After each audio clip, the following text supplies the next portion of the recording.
नमस्कार, स्वदेश एजेंडा देख रहे हैं आप। मैं हूं आपके साथ राखी। कोलकाता के सरकारी अस्पताल आरजीकर मेडिकल कॉलेज में एक महिला डॉक्टर की रेप और हत्या के बाद पूरे देश में गुस्सा है। सबसे ज्यादा गुस्सा डॉक्टर्स में है, क्योंकि उनके बीच काम करने वाली, मेडिकल में अपना करियर बनाने के लिए दिन रात मेहनत करने वाली एक ट्रेनी डॉक्टर को बड़ी ही बेरहमी से मार डाला गया। कई राज्यों के डॉक्टर इसके खिलाफ आंदोलन कर रहे हैं। उनकी मांग है कि आरोपी को सख्त से सख्त सजा मिले। मेडिकल कॉलेज के डॉक्टर और छात्रों के विरोध प्रदर्शन के बीच इस मामले पर कोलकाता हाईकोर्ट में सुनवाई हुई है। सभी पक्षों की दलीलें सुनने के बाद कोर्ट ने मामले की जांच सीबीआई से कराने के निर्देश दिए हैं। कोर्ट ने मामले से जुड़े सभी दस्तावेज तत्काल केंद्रीय जांच एजेंसी को सौंपने के निर्देश दिए हैं। वहीं इससे पहले जेपी नड्डा ने भारतीय चिकित्सा संघ के प्रतिनिधिमंडल के साथ बैठक की थी और इस दौरान कोलकाता में महिला डॉक्टर की हत्याकांड को लेकर चर्चा की गई है। राष्ट्रीय चिकित्सा आयोग ने सभी मेडिकल कॉलेजों और संस्थानों के लिए काम करने के लिए सुरक्षित माहौल सुनिश्चित करने के लिए एडवाइजरी भी जारी की है। केंद्रीय स्वास्थ्य मंत्री जेपी नड्डा के निर्देशों के बाद इसे जारी किया गया है। लेकिन कोलकाता की घटना में हैवानियत की इंतहा है। देश गुस्से में है, लेकिन अब इस विभत्स घटना की जांच सीबीआई के हवाले है और ऐसे संवेदनशील मुद्दे पर सियासत भी है। चर्चा करेंगे इसी मुद्दे पर, हैवानियत की हद फिर भी सियासत। उससे पहले देखिए ये रिपोर्ट।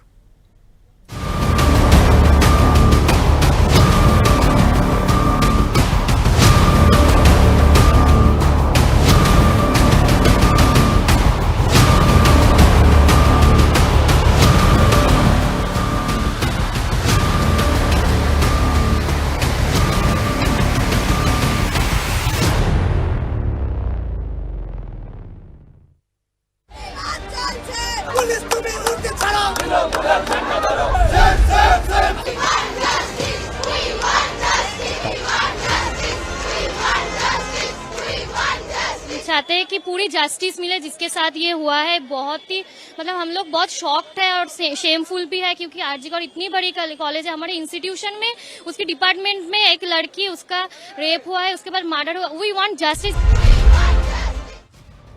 पश्चिम बंगाल के मेडिकल कॉलेज में हुए रेप कांड के बाद देश भर में बवाल जारी है। हालांकि देश भर में डॉक्टरों के विरोध प्रदर्शन के बीच अब कलकत्ता हाईकोर्ट ने देश को झकझोर देने वाली रेप और मर्डर की इस घटना की जांच सीबीआई को ट्रांसफर करने का आदेश दिया है। कोर्ट ने पुलिस को निर्देश दिया कि केस डायरी सीबीआई को सौंपी जाए। बता दें कि कोलकाता के आरजीकर मेडिकल कॉलेज में लेडी डॉक्टर से रेप और मर्डर केस के बाद जहां देश भर में चिकित्सकों में आक्रोश है, वहीं इस घटना के बाद एक बार फिर महिला सुरक्षा जैसे मामलों में पुलिसिया चूक को लेकर सवाल उठने लगे हैं। दुष्कर्म और हत्या के इस केस में कई खुलासे हुए हैं। पोस्टमार्टम रिपोर्ट में हत्या, मौत से पहले की प्रकृति और सेक्सुअल पेनिट्रेशन की बात सामने आई है। इसमें बताया गया है कि पीड़िता की हत्या 2 बार गला घोट कर हुई थी। उससे पहले बलात्कार हुआ था। उसकी मौत सुबह 3 बजे से 5 बजे के बीच हुई थी। उधर इस घटना को लेकर विपक्षी दल भी राज्य की ममता सरकार को घेर रहे हैं। भाजपा ने घटना की तुलना दिल्ली के निर्भया कांड से की। घटना को निर्भया 2 करार दे दिया। भाजपा सांसद सुधांशु त्रिवेदी ने आरोप लगाते हुए कहा कि घटना में जिस तरह अपराधियों को संरक्षण दिया गया वो और भी अधिक दुखद है। तो उधर सीएम ममता बनर्जी ने पीड़ित परिवार से मुलाकात की। इससे पहले वो सीबीआई को केस ट्रांसफर करने की बात कह चुकी हैं।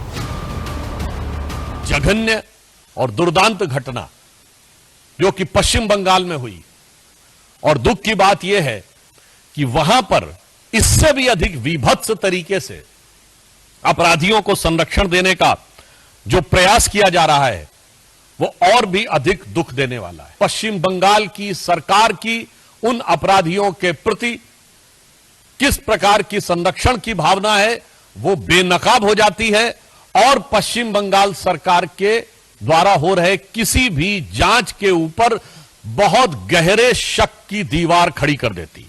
कहां गई प्रियंका गांधी जी जो कहती थी लड़की हूं, लड़ सकती हूं? उनके होठ सिले हुए हैं अयोध्या, कन्नौज से लेकर कोलकाता तक। ये सीपीएम, वामपंथियों और भाजपा वो जो पॉलिटिक्स कर रहा है, पॉलिटिक्स ऑफ भालचर, शकुन जैसा पॉलिटिक्स कर रहा है, वो उसका कोई अधिकार नहीं है। Mamata Banerjee, honourable chief minister, clear करके बता दिया कि उनका अगर दूसरा कोई एजेंसी भी इन्वेस्टिगेशन करे तो स्टेट गवर्नमेंट का कोई ऑब्जेक्शन नहीं होगा। जो क्रिमिनल है उसका हाईएस्ट पनिशमेंट हम लोगों का डिमांड है। अब जहां घटना को लेकर राजनीति है, तो वहीं देश भर के डॉक्टरों का आक्रोश देखने को मिला। डॉक्टर्स ने आरोपी को जल्द से जल्द सजा और पीड़िता को न्याय दिलाने के लिए मोर्चा खोला। हेल्थ मिनिस्टर जीपी नड्डा से मामले में निष्पक्ष जांच की मांग की है। उधर आरोपी पुलिस की गिरफ्त में है। अब सीबीआई मामले की जांच कर खुलासा भी करेगी, लेकिन सवाल यही है कि ऐसे संवेदनशील मामले पर राजनीति आखिर क्यों? स्पेशल रिपोर्ट, स्वदेश न्यूज।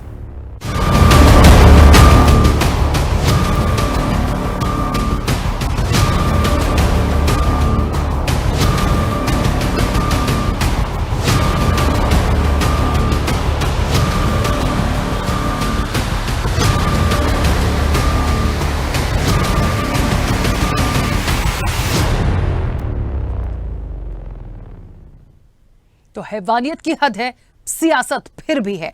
बड़ी बात यह है कि पूरा देश जो है वो कहीं ना कहीं चल रहा है। प्रदर्शन है, पूरे डॉक्टर्स देश भर के इस पूरे मामले को लेकर प्रदर्शन पर है। न्याय की मांग, इंसाफ की मांग की जा रही है, लेकिन बड़ा सवाल इस पूरे घटनाक्रम में पुलिस प्रणाली पर सवाल उठाए गए।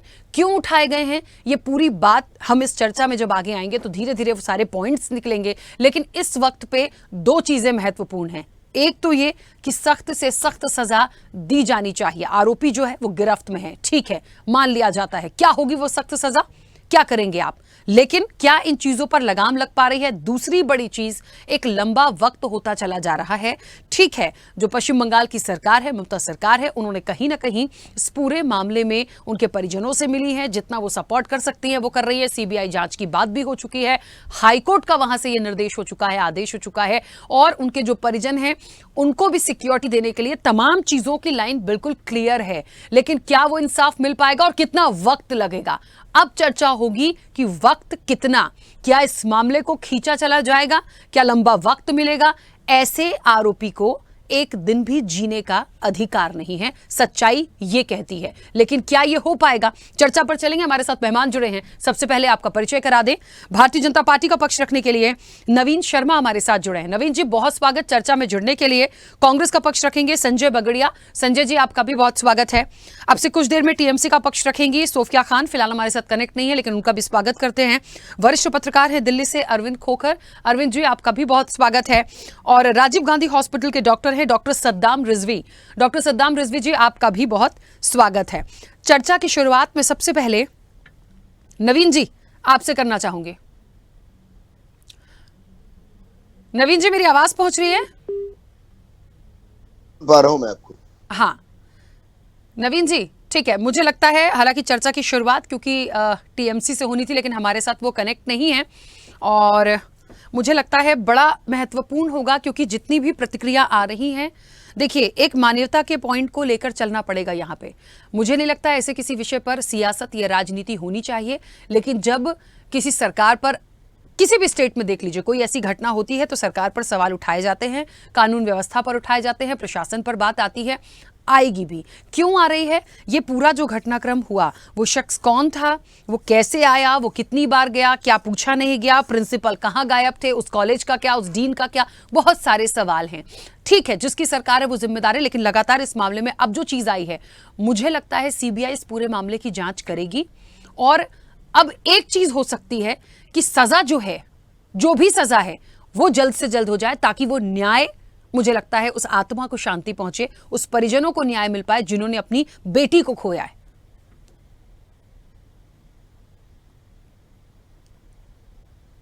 नवीन जी। जी राखी जी, मैं सुन पा रहा हूँ जी। हाँ, एक तो राखी जी, पूरे देश जिस ढंग से पश्चिम बंगाल की स्थिति है, उस पर पूरे देश की नजर है। और पश्चिम बंगाल में जिस ढंग से कलकत्ता पुलिस के वरिष्ठ अधिकारियों के द्वारा, या जिस राज्य के मुख्यमंत्री खुद ही स्वास्थ्य विभाग के मंत्री हो, और उसके लीडरशिप में अगर पश्चिम बंगाल के उनके हॉस्पिटल्स में ही कलकत्ता पुलिस की एक प्राइवेट टीम है, उसका एक छोटा सा जॉब करने वाला इंसान अगर इतना बड़ा जघन्य अपराध पुलिस प्रोटेक्शन के एरिया में अगर करता है, तो निश्चित तौर पर इसकी जवाबदेही कलकत्ता पुलिस का कमिश्नर का और राज्य के मुख्यमंत्री को। मैं आपके चैनल के माध्यम से मांग कर रहा हूं कि अगर मुख्यमंत्री में सही भी थोड़ी सी भी नैतिकता है, और एक महिला मुख्यमंत्री होने के नाते महिलाओं के प्रति अगर उनकी थोड़ी भी सहजता है, तो ममता बनर्जी को इमीडिएटली अपने पद से इस्तीफा दे देनी चाहिए। ये मामला एक मामला नहीं है, ये मामला बंगाल के कानून का मामला नहीं है, ये मामला बंगाल सरकार के विरोध का मामला नहीं है, ये मामला मानवता को शर्मसार कर देने वाला एक मामला है। आज एक हमारी बिटिया अकेली संतान थी किसी माँ बाप का, पढ़ लिख करके आज वो एक डॉक्टर बनी, आज वो राज्य की सेवा में लगी हुई थी। और जिस ढंग से तृणमूल के कार्यकर्ता, क्योंकि जो वो बार बार आप लोग देख रहे होंगे कि एक वॉलंटियर पुलिस है, ये पूरे पश्चिम बंगाल में ममता बनर्जी के द्वारा तृणमूल के कार्यकर्ताओं की बहाली कराई गई है पूरे बंगाल के अंदर में। और एक तृणमूल के कार्यकर्ता को पुलिस वॉलंटियर के रूप में नौकरी देना, उस अस्पताल के अंदर में कोई भी कानूनी व्यवस्था की नजर नहीं होना, पुलिस बैरक में उस इंसान का रहना और उसी के अंदर में सोना, और मध्य रात्रि के कार्यक्रम के बाद में इतना बड़ा जघन्य अपराध करना, कहीं ना कहीं पश्चिम बंगाल सरकार को और कलकत्ता पुलिस के विफलता का इससे बड़ा कारण कुछ हो ही नहीं सकता है। आज कलकत्ता हाई कोर्ट ने, क्योंकि मैं भी शहर से बाहर था, मैंने भी देखा है, कलकत्ता हाई कोर्ट के माननीय न्यायाधीश जी ने आज मजबूर होकर के कलकत्ता पुलिस के, आज उन्होंने ये कॉर्ड किया है कि इमीडिएटली अगर इसकी सीडी और डायरी अगर सीबीआई को नहीं दिया गया तो ये शक है कि जिसकी सरकार पश्चिम बंगाल में चल रही है उसके लीडरशिप में और राज्य के कलकत्ता पुलिस के जो कप्तान हैं या जो उसके कमिश्नर, उनके लीडरशिप में उन तमाम साक्ष्यों को और सबूतों को मिटा दिया जाएगा, जिससे उस बच्ची को सही न्याय दिलाया जा सके। ठीक है। और 30 दिन आज सीबीआई की जांच को देकर के राज्य सरकार और कलकत्ता पुलिस कमिश्नर को कंप्लीटली कटघरे में खड़ा करके ला दिया है। ठीक है, चलिए नवीन जी वापस आऊंगी, एक बार सबकी प्रतिक्रिया छोटी छोटी सी इस विषय पे आ जाए, फिर देखते हैं आगे इस विषय में क्या निकल कर आता है और क्या हो सकता है। संजय जी, मेरी आवाज पहुंच रही है? जी बिल्कुल पहुंच रही है। संजय जी, मुझे ऐसा लगता है अभी ये कहा जा रहा है, देखिए इस तरह की बातें तो आएंगी, जो मुख्यमंत्री हैं उन्हें इस्तीफा दे देना चाहिए। मैं बार बार इस चीज पर बोल रही हूं कि क्या इससे पहले किसी स्टेट में रेप नहीं हुए, क्या निर्भया नहीं हुआ था, क्या और चीजें नहीं हुई थी? बात किसी के इस्तीफे और उसकी नहीं है, बात यह है कि कैसे रोका जाए, कैसे हो गया, कौन था इस प्रवृत्ति का था, गया सीसीटीवी में नजर आया है, क्या कोई एक रिकॉर्ड मेंटेन नहीं था, कैसे ये चीजें हो गई, उस वक्त पे वहां कोई नहीं था, बहुत सारी चीजें हैं। क्योंकि वो जो ट्रेनी महिला डॉक्टर है वो नाइट ड्यूटी पे थी, तो मुझे लग रहा है सिक्योरिटी पॉइंट ऑफ व्यू से, तमाम चीजों से, कौन कब किस फ्लोर पे जा रहा है, इस चीज की पूरी एक मॉनिटरिंग होनी चाहिए। जिसका कॉलेज है वो खुद भी जिम्मेदार हैं, उनको जिम्मेदारी निभाना चाहिए। और उन लोगों के लिए स्पेशली जो डॉक्टर या मेडिकल फील्ड से जिनकी नाइट ड्यूटी लगती है, स्पेशली फीमेल्स, आप किसी भी सेक्टर में देखिए, उनकी सिक्योरिटी पॉइंट ऑफ व्यू से देखिए किसकी जिम्मेदारी होती है। तो ये तो देखने वाली बात थी। और बहुत इत्तेफाक है कि क्या उस वक्त किसी को कुछ सुनाई नहीं दिया, कोई इनपुट्स नहीं मिले, माना कि लेट नाइट का मामला था, लेकिन फिर भी। तो अब इस विषय पे जो बात हो रही है कि इस्तीफा दे दिया जाएगा, ये होगा वो होगा, मुझे लगता है उसको न्याय दिला दीजिए समय पर, यही एक बहुत बड़ी बात होगी। राखी जी देखिए, सर्वप्रथम तो मैं अपनी और अपनी पार्टी की तरफ से इसके ऊपर, इस दुखद घटना के ऊपर पूरी संवेदना प्रकट करता हूं। निश्चित रूप से बहुत दुखद घटना है, बहुत संवेदनशील घटना है, और इस पर राजनीति का तो प्रश्न होना ही नहीं चाहिए। जैसे आपने कहा, बिल्कुल मैं आपकी बात से सहमत हूं, लेकिन मेरे ख्याल से भाजपा प्रवक्ता को ये जरूर स्पष्ट कर देना चाहिए कि क्या उनके लिए ममता बनर्जी का इस्तीफा मांगना ज्यादा जरूरी है, या ये जो घटना घटित हुई है इसकी एक तह तक हम पहुंच सके और न्यायोचित तरीके से और शीघ्र जितना जल्दी हो सके ये लंबित ना हो। हमारी न्यायिक प्रक्रिया बड़ी लंबित हो जाती है, जिससे न्याय होता भी है तो वो लगता नहीं है कि न्याय हुआ है। मैं बिल्कुल, हमारी पार्टी का ये स्टैंड है, हमारे नेताओं के ये स्टैंड है, ये एक जघन्य अपराध है। जो भी कमियां रही हैं, आपने जो कमियां गिनाई, निश्चित रूप से जिनकी ड्यूटी थी, चाहे वो पुलिस वालों की ड्यूटी थी, चाहे वो अस्पताल के स्टाफ की ड्यूटी थी, चाहे वहां सीसीटीवी कैमरों की कमी थी, वो निश्चित रूप से जो सरकार है उसकी जिम्मेवारी बनती है।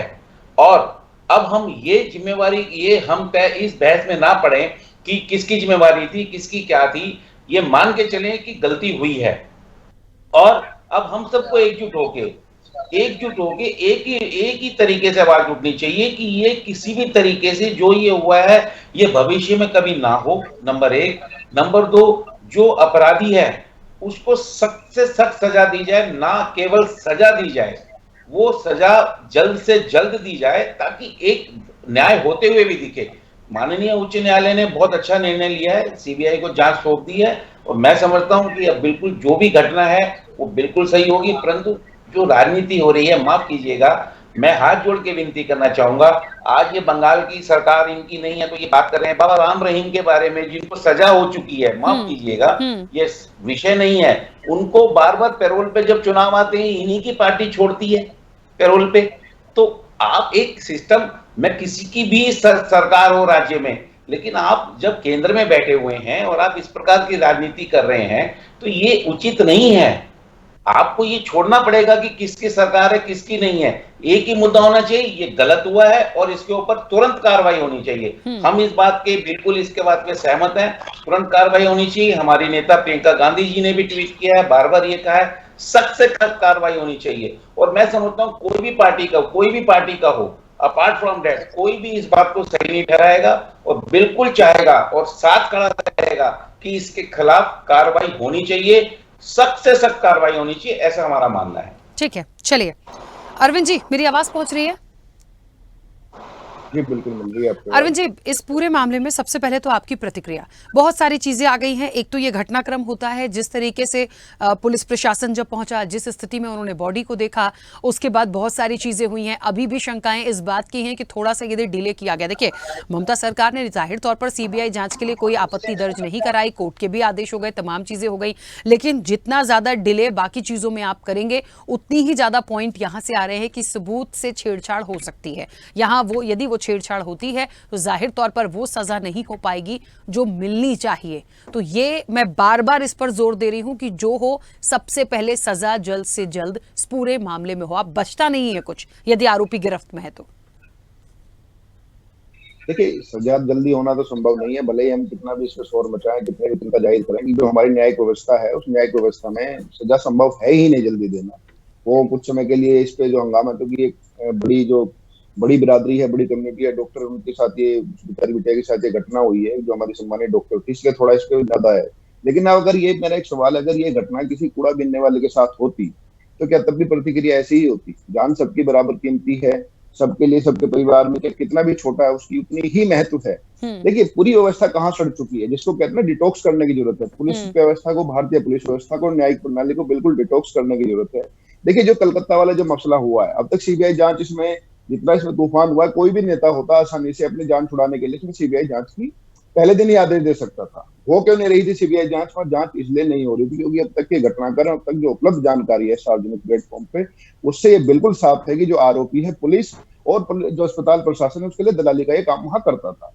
पुलिस के लिए बकायदा वहां पे जो सीईओ वेलफेयर जो बोर्ड बना हुआ है, हैरानी की बात है कि पुलिस होते हुए भी वहां पे वेलफेयर बोर्ड बनाने की जरूरत पड़ रही है, जिसमें किसी न किसी कार्यकर्ता हो गया, पुलिस अधिकारी हो गया, अपने खास लोगों को उसमें रखा जाता है, जो कि सरकारी नहीं है। उनके पास कोई संवैधानिक पद नहीं है, संवैधानिक जिम्मेदारी नहीं है। और रखा किस लिए गया? रखा इसलिए गया है कि बीच की जो मध्यस्थता वो कर सके, जो कोई भी मांड वाली है वो कर सके। नहीं तो मुखबिरी तंत्र पुलिस के पास होता है, मुखबिर जो पुलिस के होते हैं उनके नाम कभी सार्वजनिक नहीं होते। तो इसमें बिल्कुल इसको सामाजिक तौर पर वहां पे इसको जोड़ा गया था पुलिस के साथ आधिकारिक तौर पर। जो अस्पताल है वहां इसकी बेरोक जो है, वहां पे इसकी आवाज आई थी, वहां पे आप कितनी भी सिक्योरिटी लगा ले, वहां पे जाता ही है। इसके अलावा कोई आएगा, संजय राय हटा दूसरा आएगा, वहां पे व्यवस्था वही है। तो ये डिटॉक्स करने की जरूरत है। देखिए, आपको बताऊं, कुछ समय पहले तक, जैसे आपको बताऊं, दिल्ली में एक घटना हुई थी, काफी समय उसको हो गया। एक आईपीएस अधिकारी थे, वो अपना वसूली का रैकेट चलाते थे। वो क्या करते थे कि उस हफ्ते जो भी फिल्म रिलीज होती थी उसके स्टिकर ट्रकों पे लगा देते थे। जिस ट्रक पे स्टिकर लगा होता था उसमें पुलिस वाले हाथ नहीं देते थे, क्योंकि उनकी वसूली, उनकी मंथली वहां पहुंच चुकी है। तो भारतीय पुलिस व्यवस्था को बिल्कुल डिटॉक्स करने की जरूरत है, तभी ये घटनाक्रम बंद हो पाएगा। नहीं तो कितना भी शोर मचाए, मैं कहता हूं इसमें कोई भी आप ये दावा कर दे, कोई भी सरकार, सारे मुख्यमंत्री मिल जाए, देश का प्रधानमंत्री मिल जाए, संजय राय को सजा नहीं दे सकता है। तो न्याय व्यवस्था ऐसी है, पुलिस व्यवस्था ही ऐसी। सीबीआई जांच को कम से कम मैं बताता हूँ, 3 महीने लगेंगे टेक ओवर करने में सीबीआई जांच को। सीबीआई जब वहां से पुलिस से टेक ओवर करेगी, पूरी व्यवस्था लेगी, उसकी गिरफ्तारी तो निश्चित रहेगी, क्योंकि अभी मामला गर्म है पूरे देश भर में, इसकी नजर है, सोशल मीडिया का दौर है। तो कोई भी पुलिस अधिकारी या सीबीआई अधिकारी जो है, थोड़ी सी पब्लिक जिसको कहते हैं आग से बचने के लिए, उसको थोड़ी देर जेल में रखेंगे। लेकिन उसके बाद जो न्यायिक व्यवस्था जब शुरू होगी, जब इसके खिलाफ चार्जशीट की बात आएगी, जब इसकी बेल की बात आएगी, और अभी जिस तरह से भारतीय, बिल्कुल सम्मान के साथ कहना चाहूंगा, जिस तरह से सर्वोच्च न्यायालय के जज आजकल जो है वो बार बार ये साबित कर रहे हैं, बार बार इस बात पे जोर दे रहे हैं, खास करके जो है बड़े जो अपराधी हैं उनके मसले पर उनका जरूर ध्यान है कि जो बेल है वो कानून है और जेल अपवाद है। तो उस कैटेगरी में संजय राय भी आता है। तो जेल तो जो है अपवाद होगी इसके लिए तो जो है बेल मिलनी चाहिए। जब चार्जशीट होगी, जब सजा होगी, तब हो जाएगी सजा, चाहे इसने एक मर्डर किया हो, 3 मर्डर किए हो। तो भारतीय न्याय व्यवस्था और भारतीय पुलिस व्यवस्था को बिल्कुल डिटॉक्स करने की जरूरत है। नहीं तो व्यवस्था इतनी सड़ चुकी है कि आप इसमें न्याय की उम्मीद बिल्कुल कर ही नहीं सकते हैं। देखिए, आप एक बड़ी हैरानी की बात, कोई भी बड़ा नेता, कोई भी मुख्यमंत्री, कोई भी जो है पुलिस व्यवस्था में, न्याय व्यवस्था सुधार की बात नहीं करता, चाहे सत्ता में हो चाहे विपक्ष में, क्योंकि जानता कि आज सत्ता में वो है और अगले दिन वो भी आएंगे, तो इसी व्यवस्था का फायदा उठाएंगे। तो जब तक ये भारतीय पूरी न्याय व्यवस्था, पूरी जो है पुलिस व्यवस्था में सुधार नहीं होगा, हम कितना भी कर ले, मैं कहता हूँ हमारे जितने यहाँ पार्टी जुड़े नेता या प्रवक्ता बैठे हुए हैं, दावा कहते हैं संजय राय को 3 महीने में 6 महीने में सजा दिलवा के दिखा देंगे। मैं मानता हूँ चैलेंज लेके दिखाएं चैलेंज, क्योंकि हकीकत वो भी जानते हैं व्यवस्था सड़ चुकी है। और जब तक पुलिस और न्याय व्यवस्था डिटॉक्स नहीं होगी तब तक कुछ नहीं होगा। संजय राय को वहां जो कि पुलिस व्यवस्था वहीं की है, पुलिस सीबीआई ने भले टेक ओवर किया, लेकिन पुलिस तो वहीं की काम करेगी। जिनके लिए एक एजेंट का काम करता था जेल में, उसके लिए वही सारी सुविधा मिलेंगी जो पुलिस बैरक में उसको मिल रही थी। बस वो एक 4 दीवारी में कैद हो जाएगा, वहां सुविधा तमाम मिलेंगी। तो अपराधियों के मन में डर निकल चुका है। अपराधियों के मन में भारतीय न्याय व्यवस्था, भारतीय पुलिस व्यवस्था का जिनके कॉन्टैक्ट है, जिनके पास पैसा है, जिनके पास आपराधिक कनेक्शन है, जिनके पास 2-4 अफसर उनके खास हैं, जिनके जेब में जिनके लिए फायदा पहुंचाते हैं, उनके लिए भारतीय न्याय व्यवस्था, भारतीय पुलिस व्यवस्था बिल्कुल मजाक बन के रह चुकी है। और उस मजाक के दम पे इस तरह गंभीर अपराध करने के बाद ना उनके चेहरे पे कोई शिकन होती है, ना उनके चेहरे पे किसी तरह की वो हाव भाव से दिखता है। क्या अभी देखिए, अभी ये हुआ है संदेश खाली में जो एक मसला हुआ था, आपने जब गिरफ्तार जब पुलिस उस करके ले जा रही थी उस अपराधी को, उसके बॉडी लैंग्वेज आपने देखी थी। अगर पुलिस का डरो आदमी, पुलिस जब आती है घर पे आती है, जिसको पकड़ती है, जब हाथ डालती है उसका चेहरा उतर जाता है, लेकिन जिस तरह चल रहा है जैसे उसको इनाम देने जा रही है। ये संजय राय को जिस तरह गिरफ्तार किया, उसकी बॉडी लैंग्वेज आप देख रही है, उसको पता कुछ नहीं होना है, अप्रोर है, कुछ दिन हंगामा होगा, हो जाएगा। तो जब तक डिटॉक्स पूरी भारतीय न्याय व्यवस्था और पुलिस व्यवस्था नहीं होगी, हम कितना भी हंगामा मचाएं, इस पे होना कुछ नहीं है। वही ढाके 3 पात्र हैं। जी ठीक है, सोफिया जी भी हमारे साथ जुड़ गए हैं। सोफिया जी, मेरी आवाज पहुंच रही है? हाँ जी, आवाज आ रही है। सोफिया जी, देखिए, जो कुछ भी हुआ बहुत ही दुखद है, और कितनी ही निंदा कर लीजिए, मुझे लगता है बस, क्योंकि शब्दों में तो इतना ही कहा जा सकता है कि जो कुछ भी हुआ अच्छा नहीं हुआ, बहुत दुखद है। और लेकिन अब न्याय की बात हो रही है। न्याय को लेके अभी वरिष्ठ पत्रकार हैं अरविंद खोखर जी ने एक बात बोली है। मैं शुरू से इस चर्चा को एक ही दिशा में ले जा रही हूं कि जल्द से जल्द सजा हो तो कम से कम न्याय मिल पाए। लेकिन उन्होंने एक चीज जो बोली है कि जो हमारी भारतीय पुलिस प्रशासन है, न्याय संस्था है, जो न्याय प्रक्रिया है खास तौर पर, उसमें वक्त तो लगता है। भारतीय जनता पार्टी कह रही है कि ममता बनर्जी को इस्तीफा दे देना चाहिए। देखिए, क्या इन सब चीजों से एक हल निकलेगा? मेरा आपसे मुख्य रूप से सवाल ये है कि बार बार ये आरोप आए हैं कि वो जो कॉलेज था, क्यों नहीं पूछा गया, प्रिंसिपल से बातचीत नहीं हुई। जब प्रथम दृष्टया वहां पर पुलिस पहुंची, जो बॉडी थी उसको देखने के बावजूद एफआईआर में देरी हो रही है, तमाम चीजों में देरी हो रही है। ये ढीला ढुलमुल रवैया जो था, जिसको पुलिस प्रशासन पर सवाल उठा रहे हैं, इसमें कहाँ कमी रह गई? तीसरा, वो आरोपी जो खुद उन मरीजों के लिए काम करता था कि जो पुलिस ऑफिसर्स की तरफ से या उस विभाग से कोई एडमिट हो रहा है तो उन लोगों की चीजों को वो आना जाना, देखना, चीजें मुहैया कराना, मदद करना, वो खुद करता था। उसने खुद पुलिस बैरक में रहता था, उसने इस घटना को अंजाम दिया। तो ये अपने आप में बड़े सवाल है। नमस्कार आप सभी को। देखिए, ये बहुत दुखद घटना तो है ही। दुखद से भी बढ़ के अगर कोई शब्द होंगे तो वो होगा। और एज अ महिला होने के नाते मैं समझ सकती हूँ कि ये हमारे रूह को भी झंझोड़ देता है ऐसी घटना। सिर्फ यहाँ पर बलात्कार नहीं किया गया, बल्कि जैसे निर्भया हमने देखा था दिल्ली की जो कांड हुई थी, उससे उस लगभग वैसा ही ये केस है कि बहुत ही दर्दनाक, आंखों से खून आना, कान से खून आना, ये सारी चीजें मुझे लगता है राजनीति रंग ना देकर, मुझे लगता है कि इन चीजों पे हमें रूट कॉज पे जाना होगा, हमें जड़ पर जाना होगा कि आखिर ये मर्दों की जो मानसिकता है। देखिए, इसमें ममता बनर्जी पक्ष विपक्ष ये लोग तो नहीं कहते ना कि आप जाके इस तरीके की घटना अंजाम दीजिए। मुझे लगता है ये साइकोपैथ का केस है, क्योंकि कोई भी बलात्कार करके इतने दर्दनाक तरीके से कोई अगर किसी को मारता है तो मुझे लगता है कोई एक साधारण इंसान या साधारण मानसिकता का इंसान इस तरीके का घटना का अंजाम नहीं दे सकता। मुझे लगता है कहीं ना कहीं इसकी जो जिम्मेदार है वो सोशल मीडिया है, कहीं ना कहीं पोर्नोग्राफी है, कहीं ना कहीं अश्लील चीजें जो वुमेन को लेके पोर्ट्रे की जाती हैं हॉलीवुड बॉलीवुड में, कहीं ना कहीं मुझे लगता है वो भी कारण है। और दूसरा, मैं अरविंद जी से सहमत हूँ कि कहीं ना कहीं हमारे प्रशासन में कमी है, हमारे जो कुछ चीजें जो है फास्ट ट्रैक कोर्ट में जानी चाहिए और संग संग खासकर वुमेन को लेकर या बलात्कार को लेकर या महिलाओं को लेकर ये जो चीजें हैं फास्ट ट्रैक कोर्ट का संग संग अगर जैसे आप देख सकते हैं मिडिल ईस्ट में जो चीजें होती हैं अगर कहीं ना कहीं वो चीजें अगर लागू हो जाए हमारे हिंदुस्तान में तो क्या बंगाल क्या गुजरात क्या असम, मुझे लगता है देश की बेटियां जो है वो हम उसको राज्य के हिसाब से बांट नहीं सकते कि बंगाल में ऐसा हो गया तो इस्तीफा दे देना चाहिए। ये सब मुझे लगता है ये बेकार की बात है क्योंकि देश के हर कोने में महिलाओं के साथ अत्याचार हो रहा है और कहीं ना कहीं मुझे लगता है इस जड़ तक पहुंचना होगा, मर्दों को शिक्षा देना होगा, हमारे बच्चों को शिक्षा देना होगा। क्योंकि कई लोग कहते हैं कि लड़कियों के वस्त्र से या लड़कियां रात में नहीं निकलना चाहिए, बहुत निर्भया केस में देखा गया कि उसके ऊपर बहुत सी टिप्पणी हमारे समाज के लोग करते हैं, लेकिन यहाँ देखा गया कि वो डॉक्टर थी, उनको रात में काम करना था। तो अगर औरतें अपने वर्क प्लेस में सुरक्षित नहीं है तो और कहाँ हो सकती हैं? तो ये लगता है मुझे एज अ समाज पॉलिटिकल छोड़कर एज अ समाज हमें सोचने की जरूरत है कि हम कहाँ जा रहे हैं। बिकॉज देश उन्नति तभी करेगी जब हमारी औरतें सशक्त होंगी, लेकिन अगर कहीं ना कहीं अगर इस तरह की घटना हो रही है तो मुझे लगता है कि औरतों को 4 बार सोचना होगा कि वो घर से अगर बाहर निकले तो वो घर वापस पहुंच पाएंगे भी कि नहीं।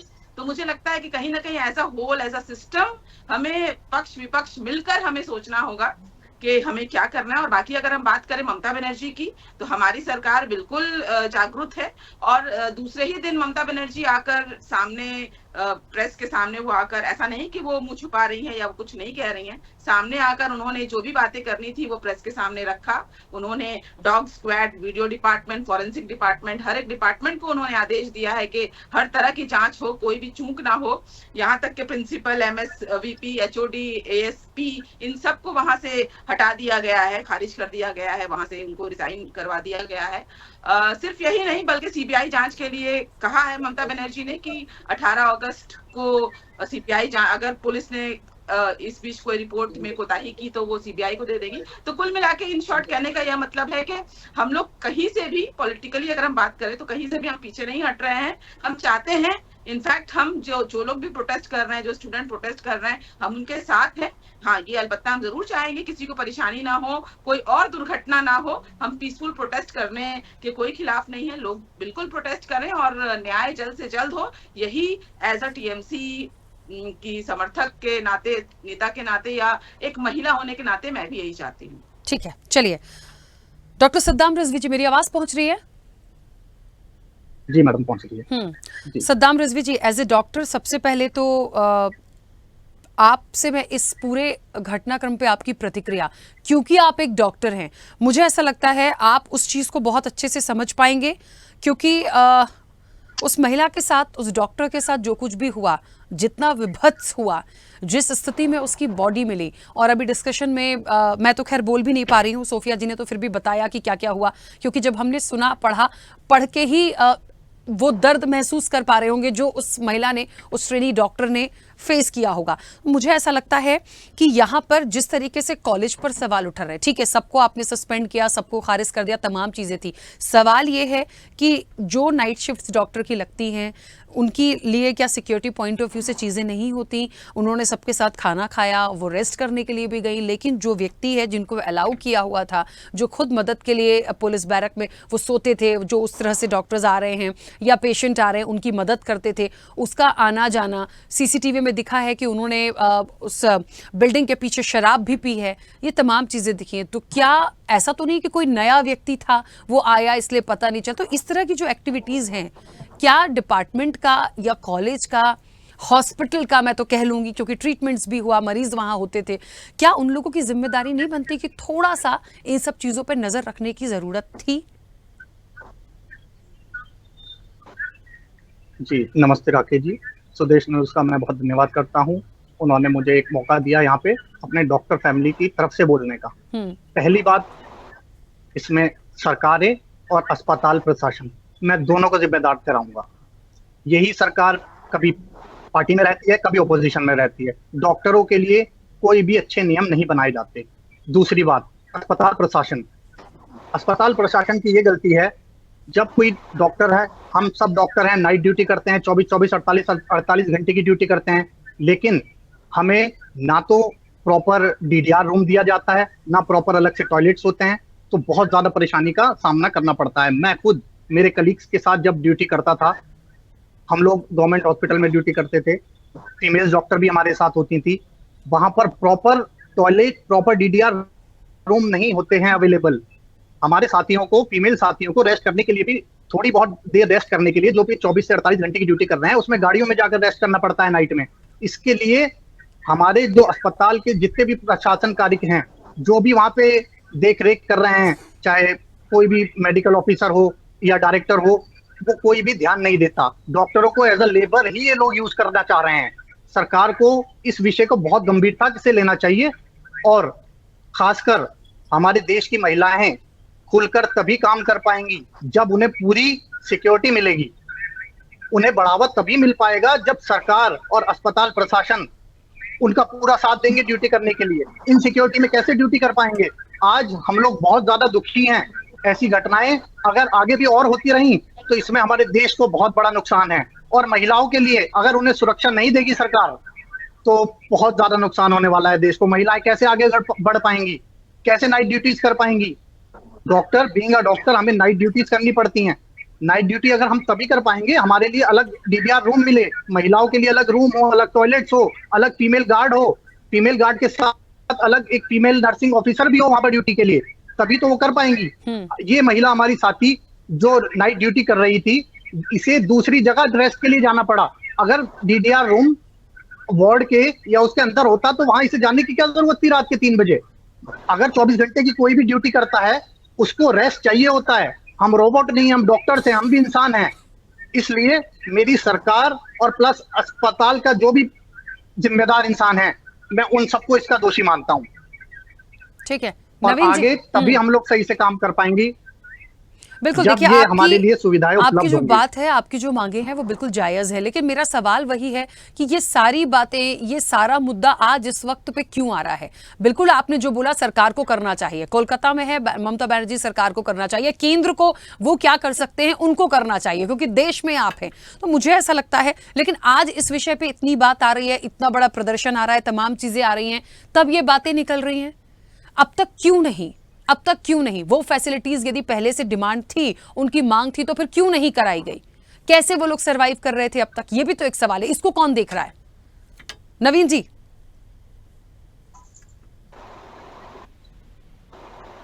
राकेश जी, मैं सुन पा रहा हूं आपको।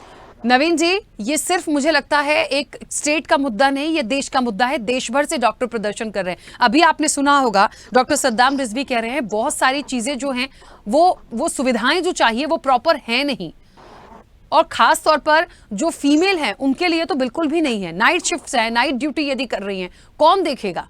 मांगे तो उनकी पहले से रही हैं, लेकिन वर्कआउट नहीं हुआ। बिल्कुल, मैं डॉक्टर रिजवी साहब के साथ उन्होंने जो कहा है बिल्कुल सही कहा है।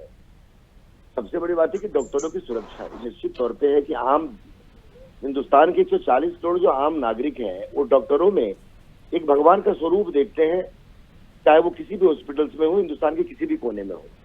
और निश्चित तौर पे हमारी बेटियां, जो हमारी बहनें जो डॉक्टर्स हैं और रात भर अगर ड्यूटी करती हैं, चाहे वो इमरजेंसी हो किसी वार्ड के अंदर में, तो उनकी सुरक्षा, चाहे वो भारत सरकार का मामला हो या राज्य सरकार का मामला हो, निश्चित तौर पर यह बहुत ज्यादा गंभीर का मामला है। लेकिन राकेश जी, क्योंकि पश्चिम बंगाल में इतना बड़ा हादसा हुआ है और एक महिला मुख्यमंत्री और इस राज्य के स्वास्थ्य मंत्री भी मुख्यमंत्री जी खुद ही हैं, 365 दिन में कम से कम 200 दिन ऐसा होता है कि पश्चिम बंगाल के, चाहे वो पीजी हॉस्पिटल हो, चाहे शंभुनारायण हॉस्पिटल हो, चाहे चितरंजन हॉस्पिटल हो, चाहे एनआरएस हॉस्पिटल हो, चाहे सिलीगुड़ी हॉस्पिटल हो या बर्धमान हॉस्पिटल हो, चाहे वो हावड़ा हॉस्पिटल हो, इन तमाम हॉस्पिटल में तृणमूल कांग्रेस की एक स्पेशल टीम है, इनकी गुंडा वाहिनी है या इनके समर्थक गुंडा वाहिनी है, जो लोग डॉक्टरों पर हमला करते हैं। आप पेपर रिकॉर्ड उठा के देखें पिछले 10 सालों का, आप देखेंगे 200 दिन ऐसा पश्चिम बंगाल के किसी न किसी हॉस्पिटल के ऊपर में, या महिला डॉक्टरों के ऊपर में, या जेंट्स डॉक्टर के ऊपर में, या सुपर के ऊपर में, या कॉलेज के प्रिंसिपल प्रोफेसर हो, इनके ऊपर हमला होती है। आज तक राज्य की सरकार ने, चाहे यहाँ के हेल्थ सेक्रेटरी ने या चीफ मिनिस्टर ने या हेल्थ मंत्री ने, चाहे कलकत्ता पुलिस कमिश्नर हो या डीजीपी बंगाल हो, इन लोगों ने आज तक इसको क्यों नहीं, गंभीरता से क्यों नहीं लिया? आज मुख्यमंत्री के नकारात्मक सोच के कारण, कलकत्ता पुलिस कमिश्नर के नकारात्मक सोच के कारण आज एक इतनी जघन्य अपराध हुआ। और एक मीडिया का आपने देखा होगा कि पोस्टमार्टम रिपोर्ट एक गंभीर चीज है कि हिंदुस्तान के अंदर में आम नागरिक, चाहे रिजवी साहब हो या हम हो या देश का कोई भी नागरिक हो, उस पोस्टमार्टम की रिपोर्ट के बारे में अगर पेपर में पढ़ रहे, जिस से हमारी मीडिया का नाखून उखाड़ लिए गए, जिस तरह से उसके स्पाइनल कॉर्ड को तोड़ दिया गया, जिस तरह से एक जघन्य अपराध उस बिटिया के साथ हुआ, मुख्यमंत्री और राज्य सरकार और कलकत्ता पुलिस से जवाब दे कि एक सिविक पुलिस को कलकत्ता पुलिस के हॉस्पिटल के बैरक में किस अधिकार के साथ रहने का अधिकार दिया गया था, क्योंकि वो तृणमूल का कार्यकर्ता था, वो तृणमूल का समर्थक था। राखी जी, आज इतना बड़ा आक्रोश है कि कलकत्ता मेडिकल कॉलेज में इस राज्य के एक मंत्री जावेद खान और एक उस क्षेत्र के एमएलए स्वर्ण कमल शाह जाते हैं। डॉक्टरों ने ऐसी उनका विरोध किया है कि मंत्री को भागना पड़ा है, स्वर्ण कमल शाह को अपनी जान भगा के भागना पड़ा है। पश्चिम बंगाल में जिस ढंग से आक्रोश पिछले 4 दिनों से देखने को मिल रहा है, 3 दिनों से अंदर में, निश्चित तौर पर राज्य की जनता पूरे बंगाल के अंदर रोड के ऊपर है।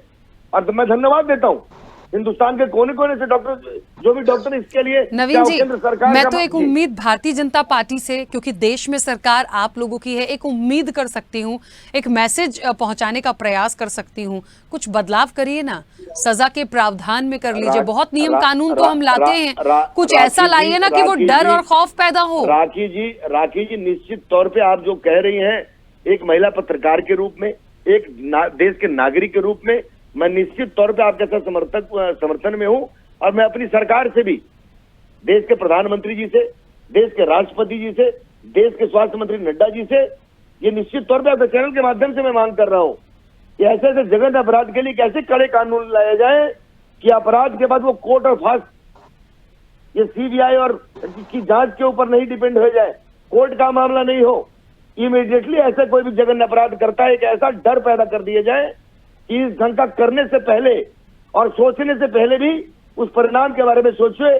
और ये कांड हुआ नहीं, मैं पेपर में आज कल देख रहा था, इस राज्य के मुख्यमंत्री का भतीजे और सांसद अभिषेक बनर्जी ने कहा कि इस ढंग से बलात्कार का मामला कोई आता है तो इमीडिएटली गोली से मार दिया जाए। पर पूरे पश्चिम बंगाल में पिछले 10 सालों में जिस ढंग से बलात्कार का मामला बढ़े हैं, हत्या का मामला बढ़े हैं, महिला उत्पीड़न का मामला बने हैं, राज्य के मुख्यमंत्री अभिषेक बनर्जी को यह जवाब देनी चाहिए कि इन तमाम केसों में तृणमूल कांग्रेस के कार्यकर्ता कितनी बड़ी मात्रा में इन्वॉल्व है और बंगाल पुलिस और कलकत्ता पुलिस चुप हुई बैठी हुई है। आप भाई कोशिश तो करिए, हर चीज केंद्र सरकार की जिम्मेदारी नहीं होती है, कुछ राज्य सरकारों की भी अपनी जिम्मेदारी है, कुछ उनकी भी अपनी रूपरेखा है। आप पश्चिम बंगाल में जो कोई भी हॉस्पिटल बंगाल का हो, चाहे वो बांगुड़ हॉस्पिटल हो, एनआरएस हॉस्पिटल हो, नीलरतन सरकार हॉस्पिटल हो, पीजी हॉस्पिटल हो, शंभुनाथ पंडित हॉस्पिटल हो, वर्धमान मेडिकल कॉलेज हो, ठीक है नवीन जी, मेडिकल कॉलेज हो, कहीं भी हमारी बिटिया सुरक्षित नहीं है और कहीं भी कोई हमारी डॉक्टर सुरक्षित नहीं है। मुझे लग रहा है आपकी बात का जवाब जो है, आपकी बात का जवाब जो है वो सोफिया जी बेहतर देंगी। Sophia ji please. सीधे सीधे आरोप टीएमसी पे लगा रहे हैं। देखिए, मैं बोल रही थी राजनीति का विषय नहीं है, लेकिन वो खुद पश्चिम बंगाल से ही हमारे साथ जुड़े हैं, भारतीय जनता पार्टी का पक्ष रहे हैं, इसीलिए शायद वो इतना बता पा रहे हैं। उनको लगता है कि दो तमाम चीजें हैं वो कहीं ना कहीं गुंडागर्दी है, इन्वॉल्वमेंट है टीएमसी के कार्यकर्ताओं का, जो अच्छा नहीं है। मैं नवीन जी को सबसे पहले पूछना चाहूंगी कि महिलाएं कहाँ पर सुरक्षित हैं। आप यहाँ पर राजनीतिक रंग दीजिए, कोई बात नहीं है, ये मुद्दे ऐसे ही होते हैं कि जहां पर हम सिर्फ पक्ष विपक्ष, हमारे यहाँ होगा तो आप हम पर दोष लगाएंगे, आपके यहाँ होगा तो हम आप पर दोष लगाएंगे, लेकिन महिलाओं को सुरक्षा कहाँ मिल रहा है? अगर निर्भया, अगर इस तरीके की प्रावधान बना होता जी, इस समय आरोप का मामला नहीं है। आप ये जवाब दें कि आपके उस बैरक के अंदर में एक तृणमूल कांग्रेस के कार्यकर्ता के रूप में सिविक वॉलंटियर कैसे चला गया हुआ था? मुख्यमंत्री क्या कर रही थी? पुलिस कमिश्नर क्या कर रहे थे? उस एरिया के डीसी क्या कर रहे थे? क्यों नहीं अभी तक सीपी पुलिस कमिश्नर को आपने सस्पेंड किया है? क्यों नहीं उस इलाके के डीसी को आपने सस्पेंड किया है? आप निहत्थे डॉक्टरों को सस्पेंड करके ट्रांसफर नवीन जी उनको बोलने तो दीजिए, वो आपके बीच में नहीं बोली थी, प्लीज उनको बोलने दीजिए, वो बोल क्या रही है पहले सुन लीजिएगा।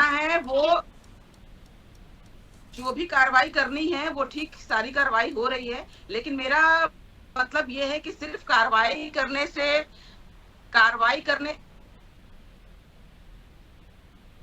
अगर इस तरीके की घटना नहीं होती या टाली जा सकती, तो मुझे लगता है कि जो भी कांड इतने वर्षों में हुआ है, वो हाथरस हो या वो उन्नाव हो, कठुआ हो, या जिस भी तरीके की चीजें हुई हैं, घटी हैं औरतों के साथ, वो भी बेदर्दी के साथ, और कई तो ऐसे अनरिकॉर्डेड केसेस भी हैं जो रिकॉर्ड भी नहीं होता।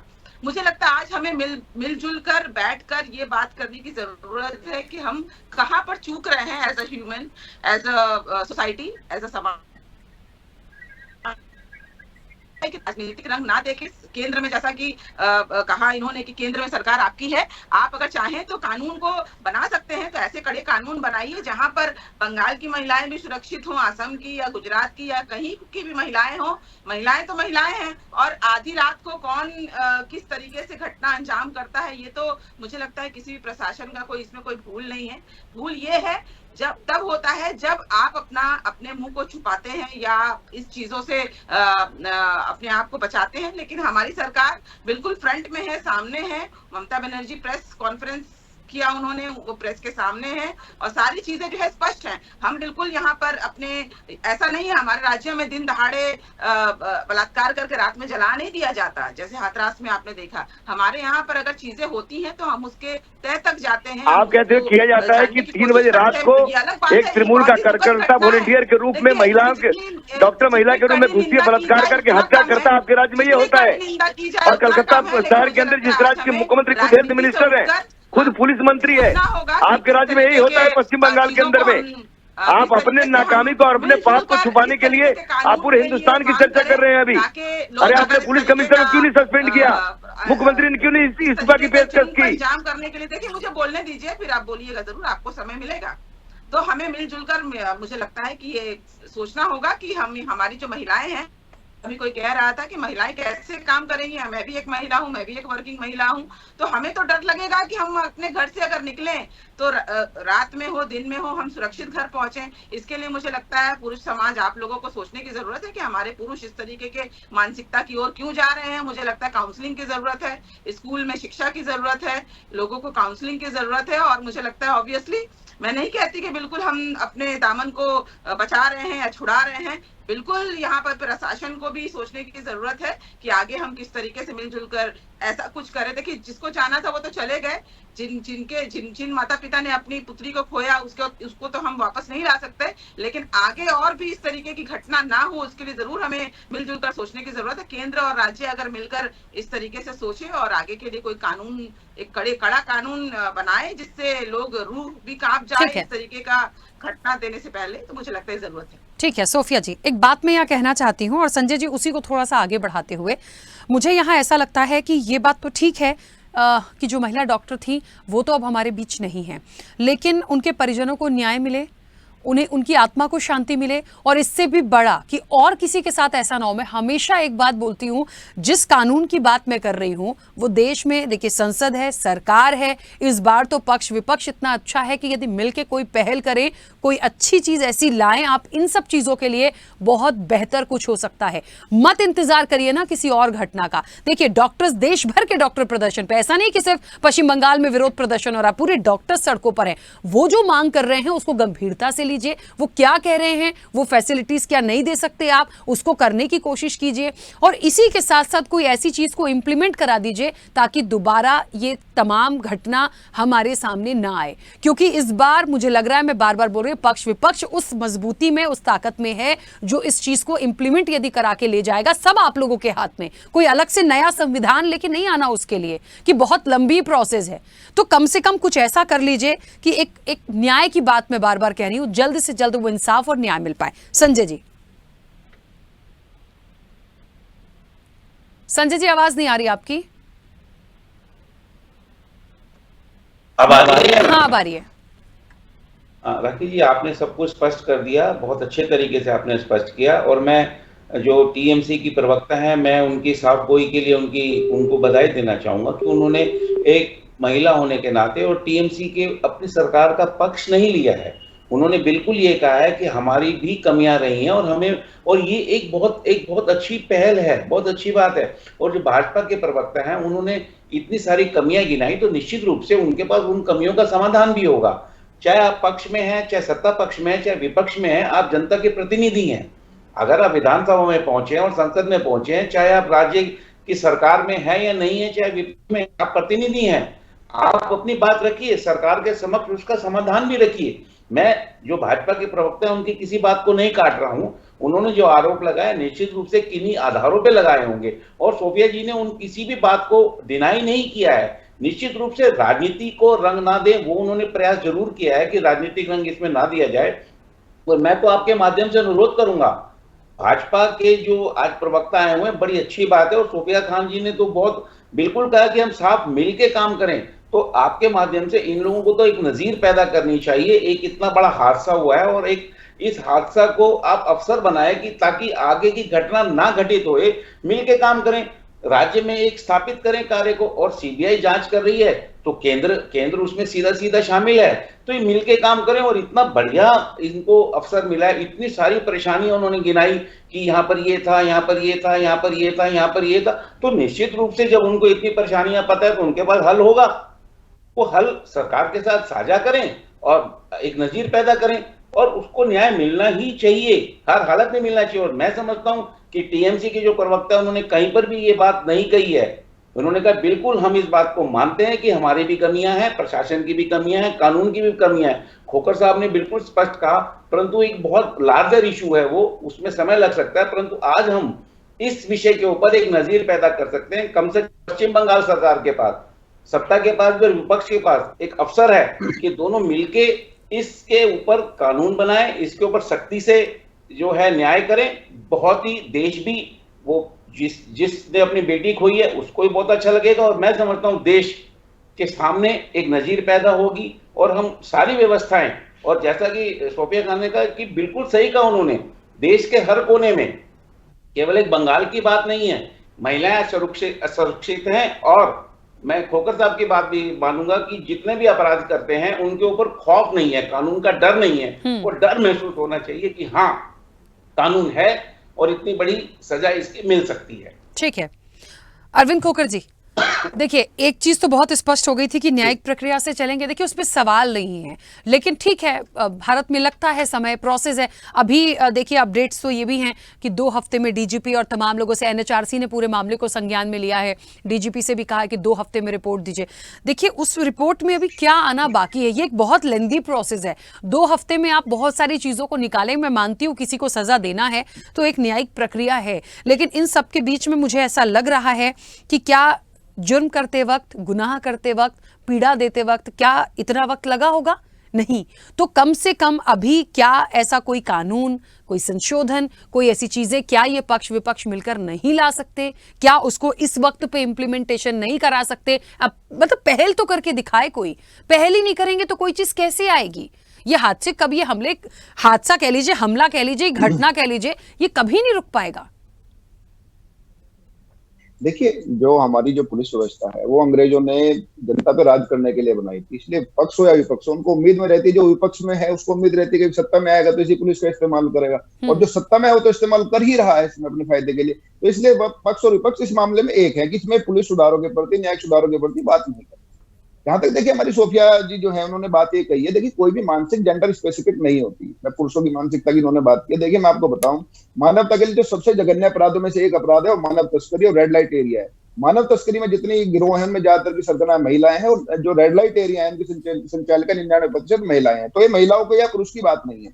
लेकिन संजय राय की जो बात है, जो उसमें कलकत्ता मामले में आरोपी है, उसकी इतनी हिम्मत हुई कैसे है? और बीजेपी भी देखिए विपक्ष में उसकी इस्तीफे की मांग जायज है राजनीतिक रूप से, और राजनीति लोगों की भलाई के लिए की जाए तो लोकतांत्रिक देश में राजनीति करने में कोई बुराई नहीं है।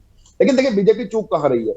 जिस आरोपी की हिम्मत कैसे हुई? देखिए आरोपी जिस मेडिकल हॉस्पिटल में या जिस अस्पताल में ये पुलिस के एजेंट के तौर पे या अस्पताल की जो सुविधा के लिए मरीजों के लिए तैनात किया गया था, तो सुविधा क्या होंगी सब जानते हैं कि सरकारी अस्पतालों में जो एजेंट होते हैं वो जल्दी डेट दिलवाने में, एमएलसी को मैनेज कराने में, और जो ऑपरेशन है कि सरकारी व्यवस्था में ऑपरेशन की किसी का तारीख 4 महीने 6 महीने होते हैं, किसी को जरूरी होते हैं पैसे दे करके रिश्वत से जल्दी मिल जाती है। बीजेपी अगर ये मांग करे कि जितने भी जिस अस्पताल के दौरान जिसमें भी एमएलसी हुई है, जितने जघन्य अपराध होते हैं उसमें एमएलसी निश्चित होती है, उसमें चाहे रेप हो, हत्या हो, मारपीट हो, कुछ भी हो, तो जितने थाने इस अस्पताल के तहत आते हैं उनमें जो एमएलसी हुई है उसमें संजय राय का जो आरोपी उसका रोल क्या था, पूरी व्यवस्था खुल जाएगी।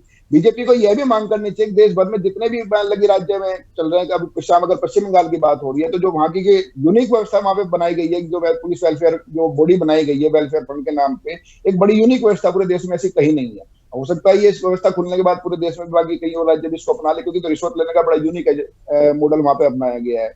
तो ये बीजेपी को ये मांग करनी चाहिए कि इसमें जो आदमी तैनात है और जितनी एमएलसी वहां पे हुई है उनमें इस आरोपी का क्या रोल रहा है। निश्चित तौर पे अगर उनकी जो वहां पे अपराध हुए तो पता करे, पूरी व्यवस्था खुल के आ जाएगी व्यवस्था कितनी सड़ चुकी है। इसने मैनेज की है वहां पे एमएलसी, तभी इसकी इतनी हिम्मत हुई है कि एक डॉक्टर के साथ ये अपराध करने में, अपराध को फिर ये इस हद तक उसको अपराध को अंजाम देने में सफल हुआ। देखिए मैं आपको बताऊं, अपराध विज्ञान के अनुसार अपराध करने के मुख्य जो कारण होते हैं, तो वो लालच होता है, आवेश होता है, गुस्सा होता है, बदनीति होता है। लेकिन हत्या, अपराध करने के बाद हत्या करने के पीछे सिर्फ एक कारण होता है, डर। इसने पहले अपराध किया, लेकिन ये पुलिस वालों से ये उनका एजेंट के तौर पे काम करता है, जिसको फिर डर लगा कहीं ये डॉक्टर सुबह जाके उनके खिलाफ शिकायत ना कर दे। उसके बाद इसने उसकी जो अपराध को जो है, उसके बाद इसकी इसने हत्या को अंजाम दिया है। तो ये बिल्कुल स्पष्ट है कि इसकी जो वहां पे पुलिस अधिकारियों से सांठगांठ, पुलिस अस्पताल प्रशासन में इसकी गहरी पैठ, उनके बीच में आपसी रुपयों का लेन देन, और जब आपसी रुपयों का लेन देन होता है तो घनिष्ठता जो होती है सब जानते हैं किस तरह की हो जाती है। इसलिए इसकी इतनी हिम्मत हो गई एक डॉक्टर के साथ इस तरह का दुर्दर्श अपराध ये कर दिया इसने। और जहां तक देखिए आपकी बात है कि पक्ष और विपक्ष मिल जाए, देखिए इस पे अडानी वाले मसले पे जेपीसी की मांग हो रही है, पक्ष विपक्ष इतने राज्य सरकारें कल रिजोल्यूशन पास कर दे, कितने भी अपराध होंगे उनके अंदर जो 200 सेशन कोर्ट से लेकर के सुप्रीम कोर्ट को 3 महीने के अंदर फैसला सुनाना होगा, बिल्कुल हो जाएगा, लेकिन कोई नहीं करेगा। फास्ट ट्रैक के नाम पर जो देश में इतना बड़ा तमाशा होता है, मैं आपको बताऊं, फास्ट ट्रैक से सेशन कोर्ट बनता है, उसके बाद हाई कोर्ट सुप्रीम कोर्ट में वही व्यवस्था चलती है जो पुरानी चलती है। एक राजनीतिक तमाशा एक सेशन कोर्ट होता है, जो जिसको फास्ट ट्रैक के नाम पे कहते हैं। अपराधियों में इस देश में डर बिल्कुल खत्म हो चुका है। पुलिस और प्रशासन, न्याय की व्यवस्था का अगर डिटॉक्स या बिल्कुल अमूलचूल परिवर्तन नहीं किया गया तो आज ये डॉक्टर है, कल दूसरा होगा कोई। ये जो समाज के जो रिसीविंग एंड पे होगा हमेशा आम आदमी होगा, और जो इस तरह के जो जिनका जो पुलिस से सांठगांठ है, न्याय की व्यवस्था में जिसकी पकड़ है और सरकार में जिसकी पकड़ है, वो हमेशा ही ऐसे अपराध करता है। रुकना पड़ेगा, बीच में समय की सीमा है। और सद्दाम जी बहुत जल्दी से अपनी बात रखेगा। एक छोटा सा सवाल है, लगातार देश भर के डॉक्टर्स प्रदर्शन कर रहे हैं, आप लोग इस वक्त पे क्या चाह रहे हैं और आपको कितनी उम्मीद है कि वो तमाम चीजें जो आप मांग रहे हैं वो हो जाएगी? क्योंकि इस मामले में न्याय मिलना है तो ये लड़ाई कब तक जारी रहेगी?